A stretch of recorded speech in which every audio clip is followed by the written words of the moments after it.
നമസ്കാരം. ഉത്തർപ്രദേശിലെ ഫൈസാബാദിലാണ് ഉള്ളത്, അതായത് അയോധ്യ. കഴിഞ്ഞ കുറച്ച് ദിവസങ്ങളിലായി ഞങ്ങൾ രാമജന്മഭൂമി ഭാഗത്തെ കാഴ്ചകളാണ് നിങ്ങൾക്ക് മുമ്പിൽ കാണിച്ചു തന്നത്. ഇനിയിപ്പോൾ നമുക്ക് ഈ ഒരു ഫൈസാബാദിലത്തെ കാഴ്ചകൾ കാണാം. അതായത് ഫൈസാബാദിൽ തന്നെ ഒട്ടനവധി എന്താ പറയാ കാണാൻ നമുക്ക് ഒരുപാട് സ്ഥലങ്ങളുണ്ട്. നമുക്ക് അങ്ങോട്ടേക്കൊക്കെ നടന്നിട്ടാണ് നമ്മളിപ്പോൾ പോകുന്നത്. ഫൈസാബാദ് എന്ന് ഉദ്ദേശിക്കുന്നത് ഈ അയോധ്യയും ഫൈസാബാദും ഇരട്ട നഗരങ്ങളെന്ന് വേണമെങ്കിൽ പറയാം. അപ്പം നമ്മുടെ അയോധ്യയിൽ നിന്ന് ഒട്ടനവധി എന്താ പറയാ വ്യത്യസ്തമായിട്ടുള്ള ഒരു ഭാഗമാണ് ഫൈസാബാദ്. ആ രണ്ട് സംസ്കാരമായിട്ട് അങ്ങനെ പറയുമ്പോൾ അപ്പോൾ ഇന്ന് നമുക്ക് ഒരുപാട് എന്താ പറയാ കാണാൻ പോകേണ്ട ഒരുപാട് സ്ഥലങ്ങളുണ്ട്. അപ്പോൾ നമ്മളൊരു ഇവിടെ നിൽക്കുന്ന ഒരു എന്താ പറയാ കഴിഞ്ഞ ദിവസം കാണിച്ച് നമ്മൾ ഇവിടെ നിന്ന് താമസിക്കുന്ന ആ ഒരു റൂമിന്റെ അപ്പൊ ഒരു ഹോം സ്റ്റേ ആണ് ഇവിടെ. അപ്പൊ അതിന്റെ അവിടെ മോളിൽ നിന്ന് കാണുന്ന ഒരു കാഴ്ചയാണ് ഇപ്പൊ ഇത്. അതായത് അതിന്റെ ടെറസ് കയറിയിരിക്കുകയാണ്. ഇവിടെ പ്രത്യേകിച്ച് വേറെ ഒന്നും എടുത്തു പറയേണ്ടൊന്നുമില്ല. ഇവിടെ നിന്ന് നല്ലൊരു സ്ഥലം കണ്ട് നേരെ ഇങ്ങോട്ട് വന്ന അതുപോലെ തന്നെ ഒരുപാട് കുരങ്ങന്മാരിങ്ങനെ അത് എടുത്തു പറയേണ്ട ഒരു കാര്യമാണ്. കാരണം ഇതിന്റെ മേലെ കൂടെയുള്ള കുരങ്ങളൊക്കെ പോകുന്നുണ്ട് കേട്ടോ. അപ്പൊ നമ്മളെ റൂമൊക്കെ ഉള്ളത് ഇതിന്റെ ഇവിടെ നിന്നല്ല, ഈ ഒരു താഴെ ഈ ഒരു ഇത് ഇറങ്ങിക്കഴിഞ്ഞാൽ ആടും കാണുന്ന ഇവിടെയാണ് നമ്മൾ എടുത്തിട്ടുള്ള റൂം വരുന്നത്. അത് ഓൾറെഡി ലോക്ക് ചെയ്ത്, കാരണം നമ്മളിനിപ്പോൾ പുറത്തോട്ട് ഇറങ്ങുവാണല്ലോ. ഇവിടെയാണ് ഈ റൂമിൻ്റെ കാഴ്ചകൾ. കഴിഞ്ഞ ദിവസത്തെ വീടിൻ്റെ അവസാന ഭാഗത്ത് കാണിച്ചിട്ടുണ്ട്. 1000 രൂപക്കാണ് നമുക്ക് ഈ ഒരു റൂം ഇവിടെ ഫൈസാബാദിൽ കിട്ടിയത്. ഇവിടുത്തെ ഈ ഒരു ഭാഗത്തെ ബഡ്ജറ്റ് റൂമാണിത്. കാരണം ഇതിനെക്കാട്ടി കുറഞ്ഞൊരു റൂം, നല്ല റൂം എവിടെയും കിട്ടാനില്ല, കോസ്റ്റ്ലിയാണ്. അപ്പോൾ നേരെ ഇതുവഴി പുറത്തേക്ക് ഇറങ്ങിക്കോ. അതുപോലെ തന്നെ നമ്മുടെ അയോധ്യയും ഫൈസാബാദും തമ്മിലൊരു വ്യത്യാസം പറയുകയാണെങ്കിൽ നമ്മുടെ അയോധ്യയിൽ നോൺ വെജ് ഫുഡുകളൊന്നും കിട്ടില്ല, വെജ് മാത്രമേ കിട്ടുള്ളൂ. പക്ഷെ ഇവിടെയാണെങ്കിൽ നോൺ വെജ് ഫുഡ് കിട്ടും, അതുപോലെ തന്നെ വൈനൊക്കെ കിട്ടും. വൈൻ ഷോപ്പൊക്കെ നമ്മൾ വരുന്ന വഴി കിട്ടും. അതുപോലെ തന്നെ വരുന്ന വഴി തന്നെ ചിക്കൻ സെന്ററുകളൊക്കെ കണ്ടു. അപ്പൊ അതാണ് ഇതും ആ രണ്ട് തമ്മിലുള്ള ഒരു വ്യത്യാസം വരുന്നത്. ശ്രീ വാൽമീകി ഹോം സ്റ്റേ, ഇവിടെയാണ് നമ്മൾ താമസിക്കുന്നത്. ഈ സ്ഥലത്തിന്റെ പേര് റിക്കാബ്ഗഞ്ച് എന്നാണ് കേട്ടാ. ഈ ഒരു വഴിയില്ലേ വേണ്ട, അടിപൊളി നല്ലൊരു സ്ട്രീറ്റ് ആണ്. ഇവിടെ ഇപ്പൊ തിരക്കൊന്നുമില്ല, കാരണം ഇതൊക്കെ മൊത്തം ക്ലോസ് ആണല്ലോ. നമ്മുടെ ഫൈസാബാദ് ആ ഒരു മെയിൻ ടൗണിന്റെ അവിടെ നിന്ന് കുറച്ച് ഉള്ളിലേക്കുള്ള ഒരു ഭാഗം, ഒരു ഗള്ളി എന്ന് വേണം പറയാം. അപ്പൊ ഇപ്പൊ നമ്മൾ ആദ്യം കാണാൻ വേണ്ടി പോകുന്ന സ്ഥലത്തിന്റെ പേര് ഗുലാബ് ബാരി എന്ന് പറഞ്ഞ സ്ഥലത്തേക്കാണ് നമ്മൾ പോകുന്നത്. ഇവിടുന്ന് ഗൂഗിൾ മാപ്പ് എടുത്തു 1.5 കിലോമീറ്റർ ഉണ്ട് നടന്നു പോകാൻ വേണ്ടി. അതെ അതെ അതെ. വഴി ഏതാ കാണിക്കുന്നത്? ഈ ഒരു വഴിയാണോ കാണിക്കുന്നത് അതോ ഈ ഒരു വഴിയാണോ? ഇതല്ലേ. പിന്നെ നേരെ നടന്നിട്ട് പോവാം. ഇവിടെ എത്തിപ്പെടാൻ വലിയ ബുദ്ധിമുട്ടൊന്നുണ്ടായില്ല, കാരണം ഞങ്ങൾക്ക് വഴികാട്ടിയായി ഗൂഗിൾ മാപ്പ് ഉണ്ടല്ലോ, പിന്നെ എന്തിനു പേടിക്കണം. ഈ ഇന്ത്യയിലല്ല, ഇപ്പൊ എവിടെ യാത്ര ചെയ്യുന്നുണ്ടെങ്കിൽ നമുക്ക് ഗൂഗിൾ മാപ്പ് ഒരു എന്താ പറയാ ഒരു അനുഗ്രഹം തന്നെയാണ്. തീർച്ചയായും ആരോട് ചോദിക്കേണ്ട കാര്യം വരുന്നില്ല. പിന്നെ അതായത് കറക്റ്റ് പ്രോപ്പർട്ടിന്റെ ലൊക്കേഷൻ കറക്റ്റ് ആയിട്ട് വേണം, അത് വേറൊരു കാര്യമാണ്. പക്ഷേ ഈ സംഭവം പണി തരുകയും ചെയ്യും. അങ്ങനത്തെ ഒരു പ്രശ്നമുണ്ട്. നമ്മൾ ആ ഒരു ഇടുങ്ങിയ വഴി നിന്നൊക്കെ മാറി ഒരു മെയിൻ റോഡിലേക്ക് കയറിയിരിക്കുകയാണ്. ഇവിടെ അത്യാവശ്യം നല്ല ഷോപ്പൊക്കെ ഉണ്ട്. ഇപ്പോൾ ഇതുവഴി തന്നെയാണ് നമുക്ക് കാണിക്കുന്നത് ഒരു സ്കൂൾ ബസ്. നമ്മൾ നേരെ ഇതുവഴി തന്നെയാണ് നടന്നിട്ട് പോകുന്നത്. നമുക്ക് ഇനിയും 1 കിലോമീറ്ററിൻ്റെ അടുത്ത് ദൂരമുണ്ട്. ഇതെല്ലാം ഷെയർ വണ്ടികളാണ്. ഈ ഒരു ഭാഗത്ത് റോഡൊന്നും കുഴപ്പമില്ല, റോഡൊക്കെ നല്ല റോഡ് തന്നെയാണ്. പക്ഷേ ഈ ഒരു ബിൽഡിംഗ് എല്ലാം കാണുമ്പോൾ ഒരു പഴക്കം, നല്ല രീതിയിൽ പഴക്കം തോന്നിക്കുന്നുണ്ട്. ചൗക്ക് ഫൈസാബാദ്, അവിടുത്തെ ഒരു ജമാ മസ്ജിദാണ് അങ്ങ് തൊട്ട് മുന്നിൽ കാണുന്നത്. ഇവിടെ അതിലൂടെ തന്നെ ഒരു കവാടമൊക്കെ ഉണ്ടല്ലോ, അതുവഴി തന്നെയാണ് നമുക്ക് നടന്നിട്ട് പോകേണ്ടത്. ഇവിടെ മൊത്തം ഉണ്ടല്ലോ ഒരു ഷോപ്പിംഗ് സ്ട്രീറ്റാണിത്. തുണിക്കടകളൊക്കെ ഇഷ്ടം പോലെ ഉണ്ട്.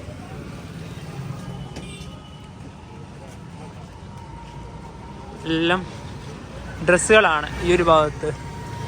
ഇതാണ് ആ ഒരു മസ്ജിദ്. ഇതുവഴിയാണ് പോകുന്നത്. ഇത് നേരെ എത്തുന്ന ഒരു സർക്കിളിലേക്കാണ്. ഇവിടുന്നും നമുക്ക് നേരെയാണ്. നേരത്തെ കണ്ട ആ പള്ളി എവിടെയാണ്? ഇതാണ് ഫൈസാബാദ് ക്ലോക്ക് ടവർ. ആ ഒരു ക്ലോക്ക് ടവറിൻ്റെ ഇവിടുന്ന് നേരെ ഈ ഒരു കാണുന്ന വഴി. നല്ല തിരക്കാണ്. പിന്നെ ഇവിടെ റോഡ് പണിയൊക്കെ ഉണ്ട്. ആദ്യം ഒരു 2 കവാടമുണ്ട്. നമുക്ക് ഏതിലൂടെ വേണമെങ്കിൽ കയറി പോവാം. നമുക്ക് നേരെ തന്നെയാണ് പോകേണ്ടത്. ഇതൊക്കെ പഴയ നിർമ്മിതിയാണ്, ഒരുപാട് കാലത്തെ പഴക്കമുണ്ട്. ഇതുവഴി കയറി പോവാം. ഇതൊക്കെ ഓരോരോ സ്ട്രീറ്റുകളാണ്.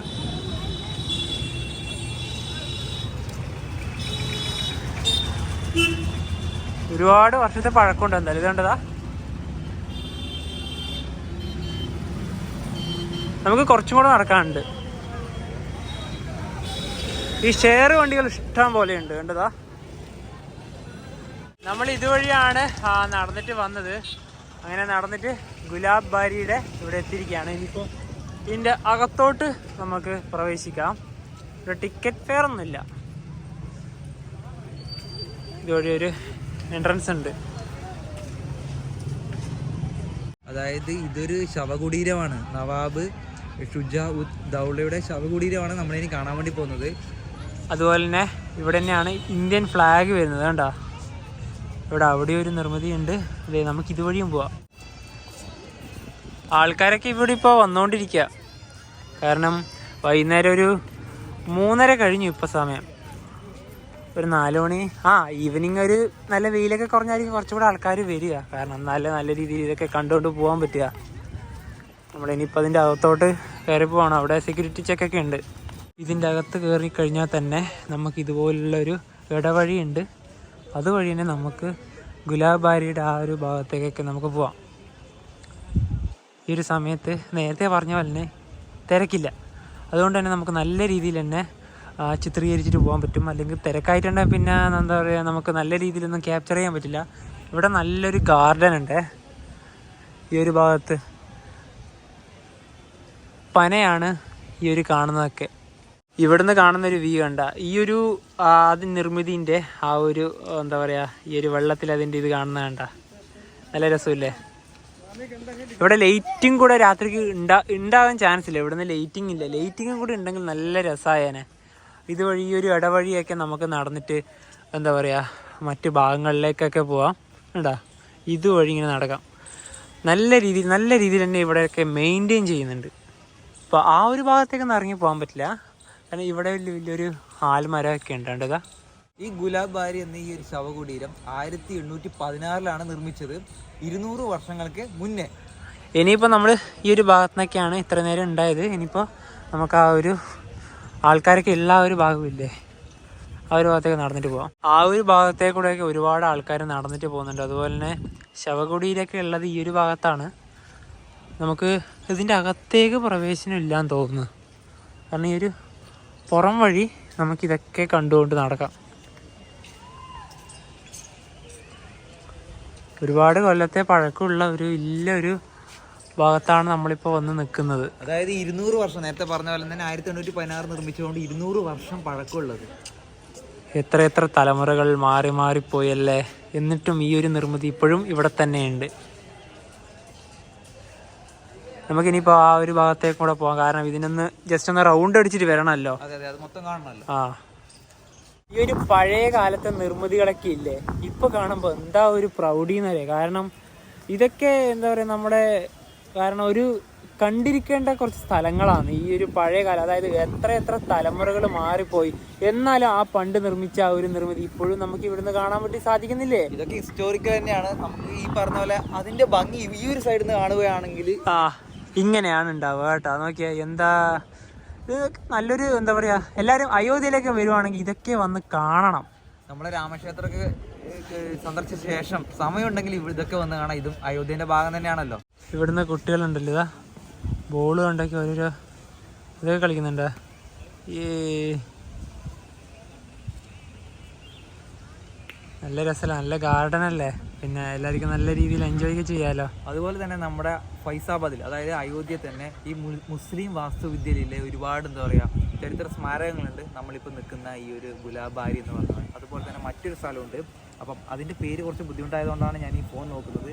ബഹു ബീഗം കാ മക്ബറ എന്ന് പറഞ്ഞ സ്ഥലമുണ്ട്. ഇവിടുന്ന് ഒരു 2.5 കിലോമീറ്റർ ഡിസ്റ്റൻസ്. അത് പറഞ്ഞാൽ നമ്മുടെ ഈ കുടീരി ഉള്ളത് എന്ന് പറഞ്ഞാൽ ആരുടെ ശവകുടീരാന്ന് നേരത്തെ പറഞ്ഞു. അതായത് നവാബ് ഷുജാ ഉദ് ദൗളയുടെ അദ്ദേഹത്തിൻ്റെ ശവകുടീരമാണ്. അദ്ദേഹത്തിൻ്റെ രാജ്ഞിക്ക് വേണ്ടിയിട്ട് നിർമ്മിച്ച ഒരു സ്മാരകമുണ്ട്. അതാണ് ഈ പറഞ്ഞത്. അപ്പോൾ അങ്ങോട്ടേക്ക് നേരത്തെ പറഞ്ഞ പോലെ കുറച്ച് ദൂരം കൂടുതലാണ്. നമ്മൾ അങ്ങോട്ടേക്ക് പോകുന്നില്ല. ഇനിയിപ്പോൾ അടുത്ത പോകുന്ന മറ്റൊരു സ്ഥലം എന്ന് പറഞ്ഞാൽ മോത്തി മഹൽ എന്ന് പറഞ്ഞ സ്ഥലത്തേക്കാണ് പോകുന്നത്. അതും ഇവിടുന്ന് ഒരു 1.5 കിലോമീറ്റർ ഉണ്ട്. നമുക്ക് ഇനി നേരെ നടന്നിട്ട് ആ ഒരു ഭാഗത്തേക്ക് പോകാം. അതെ, ഇവിടുത്തെ കാഴ്ചയൊക്കെ കണ്ടു കഴിഞ്ഞല്ലോ. നമ്മൾ അവിടെ നിന്നൊക്കെ ഇറങ്ങിയേ. ഇനിയിപ്പോൾ നേരെ മോത്തി മഹലിലേക്ക് ഒരു കിലോമീറ്ററും കൂടി ഉണ്ട് നടക്കാൻ വേണ്ടിയിട്ട്. ഈ ഒരു റോഡില്ലേ, ഇത് അയോധ്യ ഫൈസാബാദ് റോഡാണ്. നല്ല അടിപൊളി റോഡ് തന്നെയാണ്. ഈ ഒരു നേരെ ഇതിലൂടെ തന്നെ നടന്നു പോകേണ്ട വഴിയൊക്കെ ഉണ്ട്. നേരെ നടക്കാം. ആ ഒരു വഴിയാണ് വന്നത്. ഇനിയിപ്പം നേരെ ഇവിടത്തോട്ട്. ഇതൊരു ചെറിയ ഇടുങ്ങിയ വഴിയാണ്. ആ ഒരു മെയിൻ റോഡിൽ നിന്നൊക്കെ ഞങ്ങൾ മാറി ഈ ഒരു റോഡാണ് കാണിക്കുന്നത്. ശരിക്കും പറഞ്ഞാൽ ഇപ്പം 4:45 സമയം. അതുകൊണ്ട് തന്നെ സൂര്യനൊക്കെ ഏകദേശം അസ്തമിക്കാനുള്ളൊരു മട്ടിൽ തന്നെ അല്ലേ നവി? ഇവിടെ പെട്ടെന്നാണ് ഇരുട്ട് വരുന്നത്. ഈ ഒരു ഭാഗത്തേക്ക് ഇപ്പോൾ 4:30 കഴിയുമ്പം തന്നെ നല്ല ഇരുട്ട് വന്നു തുടങ്ങും. സൂര്യാസ്തമയം നേരത്തെയാണ്. ഈ ഒരു ഭാഗത്ത് മൊത്തം ഉള്ളത് വീടുകളാണ്. ആൾക്കാർ താമസിക്കുന്ന വീടുകൾ. നമുക്ക് ഏകദേശം എത്താനായി ഒരു 300 മീറ്ററും കൂടെ. ഗൂഗിൾ മാപ്പ് കാണിച്ച വഴിയേ അല്ല കേട്ടോ. കാരണം ഞങ്ങൾക്ക് അതിൻ്റെ അവിടെ എത്താനേ പറ്റുന്നില്ല. കാരണം ഗൂഗിൾ മാപ്പിൽ കാണിച്ചത് ഈ വരുന്ന അങ്ങ് അവിടെയാണ്. അവിടെ നോക്കുമ്പോൾ അവിടെ ആ ഒരു റോഡ് ക്ലോസ് ആയിട്ടാണ് ഉള്ളത്. പിന്നെ ഞങ്ങൾ അവിടത്തേക്ക് എങ്ങനെ എത്തും? ഇനിയിപ്പോൾ ഇവിടെ ഒരു മെയിൻ റോഡ് കാണുന്നുണ്ട്. അതുവഴി നടന്നിട്ട് ഇനി പോകാൻ പറ്റുമോ നോക്കണം. ആദ്യം റൈറ്റ് നോക്കാം. നേരത്തെ പോയ സ്ഥലത്ത് നോക്കുമ്പോൾ അവിടെ ഒരു മതിലാണ് ഉണ്ടായത്. അവിടെ അത് എൻഡായി. ഇനി ഇതുവഴി പോയി നോക്കാം. ഈ മോത്തി മഹൽ ഈ ഒരു ഭാഗത്തേക്കാണ്. അവിടെ മൊത്തം കാട് പിടിച്ച് കിടക്കുക. അവിടത്തോട്ട് പോകാൻ പറ്റുന്നില്ല. ഇനി വേറെ വഴി ഉണ്ടോന്ന് അറിയില്ല. അതായത് ഇങ്ങനെ നോക്കിയാൽ മതി. നമ്മുടെ നിൽക്കുന്ന സ്ഥലം ഇതാണ്. നമ്മുടെ മുന്നിൽ കാണുന്ന ഇതില്ലേ, ഇതാണ് മോത്തി മഹൽ വരുന്നത്. അങ്ങോട്ടേക്ക് വഴിയൊന്നും കാണുന്നില്ല. നമ്മൾ കുറെ അങ്ങോട്ടും ഇങ്ങോട്ടും വെറുതെ നടക്കുന്നതല്ലാതെ വേറെ ഒന്നും നമുക്ക് കാണാൻ വേണ്ടി പറ്റുന്നില്ല. എന്നാ പിന്നെ ഇപ്പൊ അടുത്തൊരു സ്ഥലത്തേക്ക് പോവാം അല്ലേ? മറ്റൊരു ഡെസ്റ്റിനേഷൻ നോക്കാം. പക്ഷെ ഇവിടെ വണ്ടികളൊന്നും, ഇനി വണ്ടി ആക്കിയിട്ട് പോകാൻ പറ്റുള്ളൂ. വണ്ടി ആക്കിയിട്ട്. കാരണം അടുത്ത സ്ഥലത്തേക്ക് ഒരുപാട് പോകാനുണ്ട്. ഒരു മെയിൻ റോഡിലേക്ക് കടക്കണം. കുറച്ച് നടക്കാന്നാല്. കാരണം നടത്താണ് ഇപ്പൊ ഒരുപാട് നടന്നു. ഇപ്പൊ തന്നെ കുറച്ചും കൂടെ നടക്കാൻ എന്തായാലും. ഈ പോകുന്ന വഴിക്ക് തന്നെ ഇവിടെ ഒരു മസ്ജിദ് ഉണ്ട്. അതിലൂടെ ആ ഒരു ഭാഗത്ത് ഒരു കുരങ്ങ് നടന്നു വന്നാണ്ടാ. ട്രാക്ടർ വരുന്നു. ഈ ഒരു വഴി തന്നെയാണ് ഇപ്പൊ നമുക്ക് പോയിട്ടുണ്ടെങ്കിൽ അവിടെ നിന്ന് ഒരു വണ്ടിയാക്കി പോവാം. ആ ഒരു ഭാഗത്ത് നിന്ന് എവിടുന്നെങ്കിലും. ഞങ്ങളിപ്പോൾ മെയിൻ ആ ഒരു ഫൈസാബാദ് അയോധ്യ റോഡിൻ്റെ ഇവിടെ എത്തിയിരിക്കുകയാണ്. ഇനിയിപ്പോൾ നമുക്ക് ഇവിടെ നിന്നൊരു ഷെയർ വണ്ടിക്ക് പോകും. അതിന് പുറമെ തന്നെ ഇവിടെ ഒരു മസ്ജിദ് ഉണ്ട് ഈ ഒരു ഭാഗത്ത്. അവിടെ ഒരുപാട് വണ്ടികൾ കാണുന്നുണ്ട്. പിന്നെ അതിലേതിലെങ്കിലും ആക്കിയിട്ട് പോവാം. ഇവിടെ നിന്നൊരു വണ്ടി കിട്ടി. ഇനിയിപ്പോൾ നേരെ മിലിറ്ററി ടെമ്പിളിൻ്റെ ഭാഗത്തോട്ട് പോവുക. അത് ഈ ഫ്രണ്ടിലായിരിക്കുന്നത്. ഇതൊരു വലിയൊരു മാള. ഷെയർ വണ്ടിയാണ്. 10-20 രൂപ എങ്ങാണ്ടേ ആവുള്ളൂ. നല്ല രസമാട്ടോ ഇതിൽ പോവാൻ.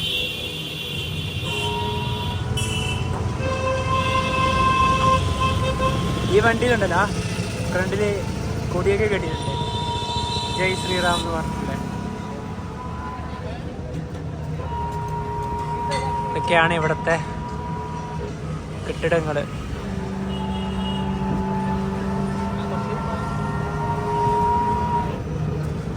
നമ്മൾ ആ ഒരു ഷെയർ വണ്ടി കയറിയിട്ട് ഇറങ്ങിയത് മിലിറ്ററി മന്ദിർ, അതായത് സൈനിക അമ്പലം. നമ്മൾ അവിടത്തോട്ടാണ് ഇനിയിപ്പോൾ നേരെ പോകുന്നത്.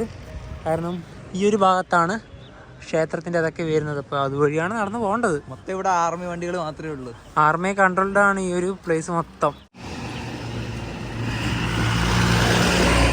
എവിടെ കണ്ട ഐ ലവ് അയോധ്യ കണ്ടോൺമെൻറ്റ്. നമുക്ക് ഇതുവഴിയാണ് ഇനിയിപ്പോൾ ടെമ്പിളിലേക്കുള്ളത്. ഇത് ക്ലോസ് ആണല്ലോ. ഇതിൻ്റെ അകത്തോട്ട് ആരും കയറുന്നില്ലേ?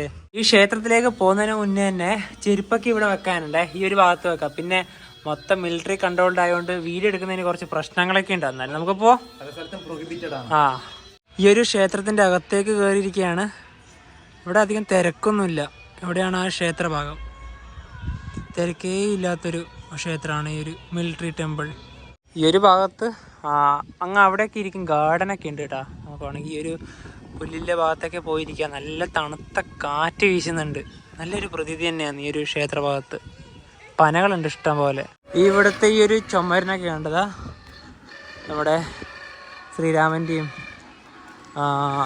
ഹനുമാൻ്റെ ഒക്കെ ആ ഒരു ഇതൊക്കെ ഉണ്ട്, പെയിൻറ്റിങ് ഒക്കെ ഉണ്ട്. അതുപോലെ തന്നെ ദോഗ്ര ടെമ്പിൾ എന്നും കൂടെ ഈ ഒരു ഇതിനെ അറിയപ്പെടുന്നുണ്ട്.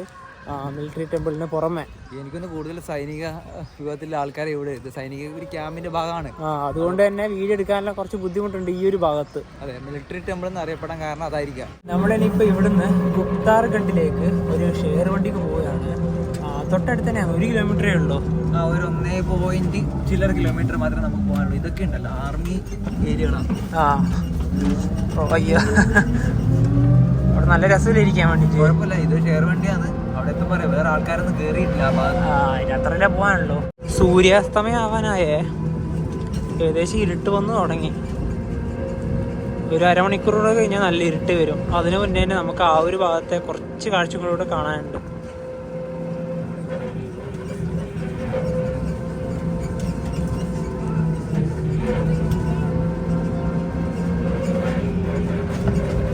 മിലിറ്ററി മന്ദിറിന്റെ അവിടെ നിന്നുള്ള ആ ഒരു ഷെയർ വണ്ടിക്ക് ഒരാൾക്ക് 20 രൂപയാണ്, 2 പേർക്ക് കൂടിയിട്ട് 40 രൂപയായി.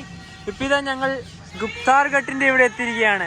ഇവിടെ ഇതാ മലയാളത്തിൽ ഇതാ ഗുപ്താർ ഘട്ട് എന്ന് എഴുതിയിട്ട്. നമ്മുടെ മലയാളത്തിനും ഈ ഒരു അയോധ്യയിൽ എല്ലായിടത്തും നല്ല പ്രാധാന്യം ഇവർ കൊടുക്കുന്നുണ്ട് കേട്ടോ. എല്ലായിടത്തും എല്ലാ ഭാഷയ്ക്കും നല്ല ഇമ്പോർട്ടൻസ് ഇവർ കൊടുക്കുന്നുണ്ട്. എല്ലാ ഭാഷയും ഏകദേശം ഇതിലുണ്ട് കണ്ടാ. നമ്മളെ മലയാളം ഇതിനുണ്ടല്ലോ, അതിൽ വളരെയധികം സന്തോഷം ഇവിടെ വന്ന് ഇത് കണ്ടതിൽ. ഇനിയിപ്പോൾ ഈ ഒരു ഗുപ്താർ ഘട്ടിന്റെ കാഴ്ചകളിലേക്ക് നമുക്ക് പോകാം. നമുക്ക് ഇതുവഴിയാണ് ഇനിയിപ്പോൾ ഇങ്ങോട്ട് കയറി പോകേണ്ടത്. അയോധ്യ മോക്ഷദായിനി, ദ ലാൻഡ് ഓഫ് റാമ ഇവിടെ എഴുതിയിട്ടുണ്ട്. ഈ മുന്നിൽ കാണുന്ന റിവർ ഇല്ലേ, ഇത് സരയൂ നദിയാണ്. നമ്മൾ അയോധ്യ ഡാമിൻ്റെ അവിടുന്ന് ഈ ഒരു സരയൂ നദിയിലൂടെയുള്ള ഒരു ബോട്ട് യാത്രയൊക്കെ ചെയ്തിട്ടുണ്ടായിരുന്നു. നല്ലൊരു അടിപൊളി എക്സ്പീരിയൻസ് ആയിരുന്നു കിട്ടിയത്. ഇവിടെയും ബോട്ടിംഗ് ഒക്കെ ഉണ്ട്. അതുകൊണ്ട് ഞങ്ങൾ ഓൾറെഡി ചെയ്തുകൊണ്ട് ഇവിടെ ഒന്നും ചെയ്യുന്നില്ല. കാരണം അത് കാണാത്തവരാണെങ്കിൽ അത് പോയി കാണാം കേട്ടോ. അത് നല്ലൊരു അടിപൊളി തന്നെ. അവിടെ കൂടെ ഒരു സ്പീഡ് ബോട്ട് പോകുന്നതാ. ഇവിടെ ഒരുപാട് ആക്ടിവിറ്റീസ് ഒക്കെ ഉണ്ട് കേട്ടോ. നിങ്ങൾക്ക് വേണമെങ്കിൽ ഇവിടുന്ന് ഈ ബോട്ടിംഗ് ഒക്കെ എടുക്കാം. സരയൂ അത് അവിടെ നിന്ന് എടുത്തില്ലെങ്കിൽ ഇവിടുന്ന് ആയാലും വന്നിട്ട് ബോട്ടിംഗ് എടുക്കാം. ഈ ഒരു ഭാഗത്തെ പറ്റി നമുക്ക് ഒരുപാട് കാര്യങ്ങളൊക്കെ പറയാനുണ്ട്. നമുക്ക് ഈ ഒരു ഭാഗത്ത് നിന്ന് ആദ്യം മാറാം, കാരണം അവിടെ ഒരു പരിപാടി നടത്തുന്നുണ്ട് കേട്ടോ. ആ ഒരു ഭാഗത്തേക്ക് ആദ്യം പോയിട്ട് പിന്നെ നമുക്ക് ഈ ഒരു ഭാഗത്തേക്ക് പോകാം, അതായിരിക്കും നല്ലത്. ഇവിടെ ചോളമൊക്കെ ഉണ്ട്, ലൈവായിട്ട് തന്നെ നമുക്ക് ചോളമൊക്കെ കിട്ടും. ഇത് കണ്ട, നമുക്ക് ചോളം വേണ്ട, വേണ്ട. ഇവിടെ ഒരു പരിപാടി നടക്കുന്നുണ്ട്. നമ്മൾ കറക്റ്റ് ഇവിടെ എത്തിയ സമയത്ത് തന്നെ അത് കഴിയുകയും ചെയ്ത്. എന്താ അല്ലേ, ഗുപ്താർ ഘട്ട് ഇതാണ് കേട്ടോ. ഈ ഒരു ഭാഗത്താണ് ഘട്ട് സ്ഥിതി ചെയ്യുന്നത്.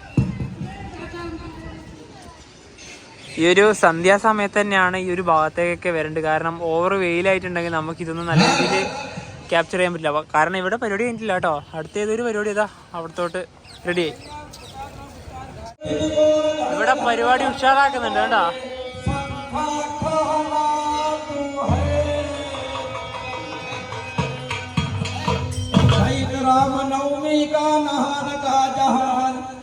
ഞങ്ങൾ ഇനി ഉണ്ടല്ലോ ആ ഒരു ഭാഗത്തേക്ക് നമുക്ക് ആ ഒരു ബോട്ടൊക്കെ ഉള്ള ഒരു ഭാഗവും ഇല്ലേ, ഇതിലൂടെ ചെറിയൊരു സ്ഥലമൊക്കെ ഉണ്ട് പോകാൻ വേണ്ടിയിട്ട്.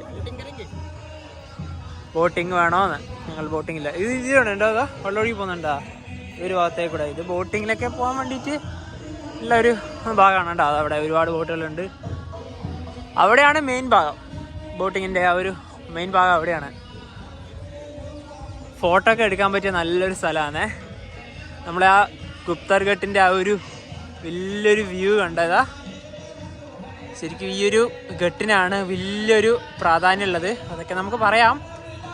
ഇവിടുത്തെ കാഴ്ചകളൊക്കെ ഒന്ന് ആദ്യം കാണട്ടെ, കാരണം അത്രയും നല്ലൊരു വ്യൂ നിറഞ്ഞൊരു സ്ഥലമാണ് സരയൂ നദി. ഇനിയിപ്പോൾ അതിലേക്ക് അങ്ങ് പോകാൻ പറ്റില്ല, കാരണം നല്ല താഴ്ചയാണ് ഈ ഒരു ഇവിടെ ഉള്ളത്. ഈ ഒരു നദിയില്ലേ, ഗഗ്ഗാർ എന്നാണ് പറഞ്ഞത്, ഗഗ്ഗാർ റിവർ. അതിന് നമ്മള് പറയുന്ന പേര് സരയൂ നദി തന്നെയാണ് പറയുന്നത്. നമ്മുടെ നേരത്തെ കഴിഞ്ഞ ദിവസം വീഡിയോയിൽ എന്ന് പറഞ്ഞാൽ നമ്മുടെ നയാഘട്ട് വഴിക്ക് പോയി, അവിടെ നമ്മുടെ ആരതൊക്കെ കാണാൻ പോയ സമയത്ത്.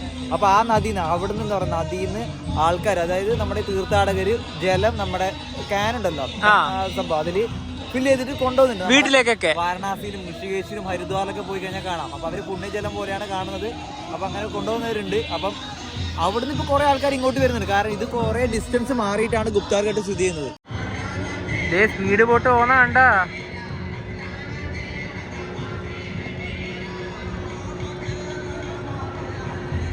അതങ്ങ് പോയി, അങ്ങ് പോന്നതാ. ഇതുവഴി നേരെ അങ്ങ് നടന്നു പോകാൻ തീരുമാനിച്ചു. നമുക്ക് അങ്ങ് നടന്നു പോവാം, കാരണം ഈ ഒരു നദീൻ്റെ ഇതിലൂടെ തന്നെ നടന്നു പോകാൻ നല്ലൊരു രസം തന്നെയാണ്. അങ്ങ് പോവാം. അവിടെയാണ് ബോട്ടിങ്ങിൻ്റെ ഇതൊക്കെ ആ ഒരു ഭാഗം വരുന്നത്. ഇവിടെയൊക്കെ പല പല ടൈപ്പ് ബോട്ടുകളൊക്കെ അവൈലബിൾ ആണ്. കണ്ടതാ, ഈ ഭാഗത്തൊന്നും വലിയ ക്രൗഡ് ഇല്ല. നല്ല സുഖത്തിൽ തന്നെ നമുക്ക് പോവാം. നമുക്ക് അങ്ങ് അവിടെ പോവാം, ആളൊന്നും ഇല്ലാത്ത ആ ഒരു ഭാഗത്ത് പോവാം. ബോട്ടിലേക്ക് ഈ ഒരു സമയത്ത് പോകാനുള്ള ആൾക്കാരുടെ തിരക്ക് കണ്ട. ഈ ഒരു അയോധ്യയില് 5 പ്രധാനപ്പെട്ട ഘട്ടുകളാണ് ഉള്ളത്. അതായത് റാം ഘട്ട്, ലക്ഷ്മൺ ഘട്ട്, നയാ ഘട്ട്, സരയു ഘട്ട്, പിന്നെ വരുന്നത് ഈ ഗുപ്താർ ഘട്ട്. അങ്ങനെയാണ്. അതിൽ നമ്മൾ സരയു ഘട്ട്, നയാ ഘട്ട്, ലക്ഷ്മൺ ഘട്ടൊക്കെ ബോട്ട് യാത്ര ചെയ്യുമ്പം കണ്ടിട്ടുണ്ടാവും. അതിന്റെ അടുത്ത് തന്നെയാണ് നമ്മുടെ റാം ഘട്ടും വരുന്നത്. അതായത് ഈ പറഞ്ഞ 4 ഘട്ടുകളും വരുന്നത് നമ്മുടെ അയോധ്യ റാം മന്ദിർ ഉണ്ടല്ലോ, ആ ഒരു ഭാഗം നമ്മുടെ റാം കി പൈഡി അതിന്റെ ഒരു ഭാഗത്താണ് വരുന്നത്. നമുക്ക് റാം മന്ദിറിന്റെ ആ ഒരു ദർശനം, നമ്മുടെ ഹനുമൻഗഡി, അതൊക്കെ ഒരുമിച്ച് കാണുന്ന സമയത്ത് അതൊക്കെ നമുക്ക് കാണാം. അതായത് നമ്മുടെ അയോധ്യ ഡാമിലാണ് അതൊക്കെ സ്ഥിതി ചെയ്യുന്നത്. പക്ഷെ ഈ ഗുപ്താർ ഘട്ട് ഈ പറഞ്ഞ 4 ഘട്ടുകളിൽ നിന്ന് ഒരുപാട് ഡിസ്റ്റൻസ് മാറിയിട്ടാണ് ഇവിടുന്ന് തന്നെ ആ ഘട്ടിന്റെ ഭാഗത്തൊക്കെ ഒരു 7-8 കിലോമീറ്റർ ഉണ്ട്. കാരണം വേറെ സ്ഥലത്താണ് സ്ഥിതി ചെയ്യുന്നത്. അപ്പം ഈ ഒരു ഘട്ടിന് വലിയൊരു പ്രത്യേകതയുണ്ട്. അതായത് ഹിന്ദുമത ഐതിഹ്യം അനുസരിച്ച് മഹാവിഷ്ണുവിന്റെ അവതാരമാണല്ലോ ശ്രീരാമൻ ഭൂമി വിട്ട് തന്റെ യഥാർത്ഥ വാസസ്ഥലമായ വൈകുണ്ഠത്തിലേക്ക് മടങ്ങാൻ ആ സമയത്ത് സ്നാനം നടത്തിയത് ഇവിടെയാണ്, ഗുപ്താർ ഘട്ട്. അതായത് ജലസമാധി എന്ന് പറയും. അതാണ് ഈ പറഞ്ഞ പോലെ എന്താ പറയാ, ഈ ഗുപ്താർ ഘട്ടിന്റെ ആ ഒരു പ്രത്യേകത. നേരത്തെ മനു പറഞ്ഞത് പറയാന്ന്, എന്താ പറയാ, ഭൂമി വിട്ട് വൈകുണ്ഠത്തിലേക്ക് പോകുന്ന, അതായത് ആ ഒരു അവസാന നിമിഷം എന്ന് വേണമെങ്കിൽ നമുക്ക് പറയാം, ചെലവഴിച്ച ഒരു ഭാഗമാണ് ഈ ഒരു ഗുപ്താർ ഘട്ട്. നമ്മുടെ ഈ വീഡിയോ തന്നെ ഈ ഗുപ്താർ ഘട്ട് തന്നെ ഇത് ലാസ്റ്റ് കാര്യം പറയാൻ കാരണം എന്താ അറിയാം, നമ്മളെ അയോധ്യയിൽ ഒരുപാട് സ്ഥലങ്ങൾ ഇപ്പം നമ്മൾ ഈ കഴിഞ്ഞ മുൻ ദിവസങ്ങളിൽ വീഡിയോ ഒക്കെ ചെയ്തു. അവസാനം ഈ ഒരു നമ്മുടെ ഒരു അയോധ്യ സീരീസ് നമ്മൾ വൈൻഡ് അപ്പ് ചെയ്യുന്നതും ഈ ഒരു ഗുപ്താർ ഘട്ട് വെച്ചിട്ടാണ്. കാരണം ഇതിന് അടുത്ത് നിങ്ങൾ കാണാൻ വേണ്ടി പോകുന്നത് അയോധ്യയിൽ നിന്ന് മടങ്ങുന്ന വീഡിയോ ആണ്. അതിന് പ്രാധാന്യമില്ല. സമയം ഇപ്പൊ കറക്റ്റ് 5:30 കഴിഞ്ഞേ. ആ ഒരു സമയത്താകുമ്പോഴത്തേക്കും ഇവിടെ സൂര്യനൊക്കെ അസ്തമിച്ചു. ആ ഒരു സൂര്യാസ്തമയം കൂടെ നമുക്ക് ഇവിടുന്ന് കാണാനായിട്ട് സാധിച്ചു. ഇനിയിപ്പോൾ പെട്ടെന്ന് ഇവിടെ നല്ല രീതിയിൽ ഇരുട്ട് വരും. അപ്പം ഇവിടെ ബോട്ടിങ്ങിൻ്റെ ആ ഒരു കാര്യം പറയുവാണെങ്കിൽ അത് ഇവിടുന്ന് ഇനിയും തുടരും. കാരണം ഇവിടെ ഒരു 7 മണി ആ ഒരു സമയത്തൊക്കെ ബോട്ടിങ് ഉണ്ടാവും. പക്ഷേ ഒരു നല്ല അതിൽ കയറി കഴിഞ്ഞാൽ നല്ല രീതിയിൽ വ്യൂ ഒന്നും ഇനി കാണാൻ പറ്റില്ല. കാരണം അതൊക്കെ ഒരു 4 മണി 4:30 ആകുമ്പോൾ തന്നെ നിങ്ങളൊക്കെ ഇവിടെ വരുവാണെങ്കിൽ അതൊക്കെ കയറാൻ ആ ഒരു ടൈമൊക്കെ നോക്കുക കേട്ടോ. ഇതിലൂടെ തന്നെ നടക്കാൻ വേണ്ടിയിട്ട് നല്ല ഒരു വഴിയൊക്കെ ഉണ്ട്. ഇവിടെ കുട്ടികൾക്ക് കളിക്കേണ്ട ഒരു ബാറ്ററി വണ്ടിയൊക്കെ ഉണ്ട്. അപ്പോൾ നമുക്കിനിയിപ്പോൾ ഇതിലൂടെ കുറച്ച് നേരം നടന്നു പോവാം. അങ്ങ് അവിടം വരെ നടക്കാം. ഈ ഒരു അയോധ്യേൻ്റെ കാര്യം പറയുവാണെങ്കിൽ ഇതിനൊരു കുറച്ച് വർഷങ്ങൾ കഴിഞ്ഞാൽ ഇന്ത്യയിലെ തന്നെ ഒരു പ്രധാന ടൂറിസ്റ്റ് അട്രാക്ഷൻ ഉള്ള ഒരു നഗരമായി മാറും ശരിക്കും പറഞ്ഞാൽ ഒരു അയോധ്യ. കാരണം ടൂറിസത്തിന് ഒരുപാട് ഹോപ്പുകളുണ്ട് അയോധ്യയിൽ. കാരണം മുംബൈ അയോധ്യയിൽ ഈ പറഞ്ഞ പോലെ ഒരുപാട് തീർത്ഥാടകരൊന്നും വരുന്ന ഒരു സ്ഥലമല്ല. പക്ഷെ ഇപ്പൊ മാറിയിട്ടുണ്ട്. അപ്പം പല സ്ഥലങ്ങളിലും ഒരുപാട് ഇമ്പോർട്ടന്റ് എന്തായാലും ടൂറിസത്തിന് ഒരുപാട് ഹോപ്പ് ഉണ്ട്. അതുപോലെ തന്നെ ഇവിടെ ഒരു എയർപോർട്ട് ഉണ്ട്, അതായത് വാൽമീകി ഇന്റർനാഷണൽ എയർപോർട്ട്. ഞങ്ങൾ അത് എക്സ്പ്ലോർ ചെയ്തിട്ടില്ല. അടുത്തൊരു വീഡിയോയിൽ അത് മാക്സിമം എക്സ്പ്ലോർ ചെയ്യാൻ വേണ്ടി ശ്രമിക്കാം. അതുപോലെ തന്നെ നമ്മുടെ അയോധ്യയിൽ ഒരു എന്താ പറയാ ഒരു ക്രിക്കറ്റ് സ്റ്റേഡിയം വരുന്നുണ്ട്. അതായത് doctor BR Ambedkar sports complex. അതിന്റെ വർക്കൊക്കെ നടന്നുകൊണ്ടിരിക്കുന്നത്. നമുക്ക് അത് അങ്ങനെ വീഡിയോ ചെയ്യാൻ പറ്റില്ല, കുറച്ച് ബുദ്ധിമുട്ടുണ്ട്. കാരണം അതിന്റെ വർക്കൊക്കെ കൺസ്ട്രക്ഷന്റെ അങ്ങോട്ടൊക്കെ പോകാൻ പറ്റില്ല, സെക്യൂരിറ്റി ഒക്കെ ഉണ്ടാവുമല്ലോ. മിക്കവാറും ആ ക്രിക്കറ്റ് സ്റ്റേഡിയം ഒക്കെ വരുന്ന സമയത്ത് ഇന്റർനാഷണൽ ആണല്ലോ വരുന്നത്, ഇന്റർനാഷണൽ ക്രിക്കറ്റ് സ്റ്റേഡിയം ആണല്ലോ. അപ്പൊ എയർപോർട്ടിന്റെ അടുത്താണ് അത് വരുന്നത്. അത് അയോധ്യ കണ്ടോൺമെന്റിന്റെ അടുത്ത് തന്നെ. മിക്കവാറും അയോധ്യക്ക് വേറൊരു മുഖച്ഛായാണ്, ഒറ്റയടിക്കാണ് അയോധ്യ മാറുന്നത്. അതായത് ഇവിടെയൊക്കെ നല്ല രീതിയിലുള്ള കണക്ടിവിറ്റി ഉണ്ട്, അതാണ് എടുത്തു പറയേണ്ടത്. ട്രെയിൻ ഉണ്ട്, 2 റെയിൽവേ സ്റ്റേഷനിൽ കാണിച്ചു. അതുപോലെ തന്നെ എയർപോർട്ടായി എല്ലാം ഒട്ടനവധി മാറുന്നുണ്ട്. അതായത് റാം മന്ദിർ ആയാലും നമ്മുടെ ബാക്കി ഏത് ഘട്ടുകളായാലും എല്ലാം അടുത്തടുത്ത് തന്നെയാണ് എല്ലാം സ്ഥിതി ചെയ്യുന്നത്. പിന്നെ അതുപോലെ തന്നെ നമ്മൾ ഇന്നത്തെ ഒരു വീഡിയോയിൽ എന്ന് പറഞ്ഞാൽ നമ്മുടെ എന്താ പറയുക മുഗളന്മാരെ ഒരുപാട് എന്താ പറയുക നിർമ്മിതികളാണ്. അതിപ്പോഴും ഈ അയോധ്യ തന്നെ എന്താ പറയുക നിലനിൽക്കട്ടെ എന്നാണ് നമുക്ക് പറയാനുള്ളത്. നിലനിൽക്കണം. അതെ, ഹിസ്റ്ററിയാണ്, അത് നമുക്ക് ഒരിക്കലും മറക്കാൻ പറ്റില്ല. തീർച്ചയായും. അതുപോലെ തന്നെ അയോധ്യന്റെ ഒരുപാട് കാഴ്ചകൾ നമ്മൾ കണ്ടു. അപ്പൊ എന്താ പറയാ, എന്താണ് അയോധ്യനെ കുറിച്ച് ഒരു പറയാനുള്ളത്? അയോധ്യ നല്ലൊരു അനുഭവം തന്നെയാണ്. കാരണം ഏതൊരു മനുഷ്യനാണെങ്കിലും ഒരു തവണ നമ്മൾ മറ്റ് രാഷ്ട്രീയവും അതൊക്കെ മാറ്റി നിർത്തുവാണെങ്കിലും ഈ ഒരു സ്ഥലമൊക്കെ വന്ന് കാണേണ്ടതാണ്. പിന്നെ വേറൊരു കാര്യം, ഞങ്ങളുടെ വീഡിയോയിൽ രാഷ്ട്രീയം അല്ലെങ്കിൽ മതം എന്നതിനൊരു നമ്മളൊരു എന്താ പറയാ, ഞങ്ങൾ അതിന് പ്രാധാന്യം കൊടുക്കുന്നില്ല. അതായത് ഞങ്ങൾ ഒരു രാഷ്ട്രീയ പാർട്ടീനെ വില്ല ഉയർത്തി കാട്ടാനോ താഴ്ത്തി കാട്ടാനോ, അതുപോലെ തന്നെ ഒരു മതത്തിനെ ഉയർത്തി കാട്ടാനോ താഴ്ത്തി കാട്ടാനോ ഈ ഒരു അയോധ്യ സീരീസിൽ തന്നെ ഒന്നും ഞങ്ങൾ ശ്രമിച്ചില്ല. ഞങ്ങൾ ഒരു സ്ഥലം പോയി കണ്ടു, തിരിച്ചു വന്നു, അത്ര മാത്രമേ. പലരും കമന്റ് ചെയ്യുന്നുണ്ട്. നമുക്ക് ആ കമന്റുകൾ ചില കമന്റുകൾ ചിലപ്പോൾ വിഷമം വരും. പക്ഷെ ഞങ്ങളിത് നിങ്ങളിൽ എത്തിക്കുക മാത്രമേ, കാരണം ഞങ്ങൾ യാത്ര ചെയ്യുന്നവരാണ്, അത് എത്തിക്കുന്നത്. ഇനിയിപ്പോൾ അടുത്ത തവണ മറ്റൊരു സ്ഥലത്ത് ഇതേപോലെ എന്തെങ്കിലും വന്നാൽ നമ്മൾ അങ്ങോട്ടും പോകും. കാരണം അങ്ങനെയാണല്ലോ നമ്മുടെ ഒരു എന്താ പറയാ നീക്കങ്ങൾ വരുന്നത്. തീർച്ചയായും. അപ്പൊ എന്താ പറയാ, അയോധ്യന്റെ കാഴ്ചകൾ എല്ലാവർക്കും ഇഷ്ടപ്പെട്ടെന്ന് വിചാരിക്കുന്നു. അപ്പൊ നമുക്ക് മറ്റൊരു വീഡിയോ ബൈ.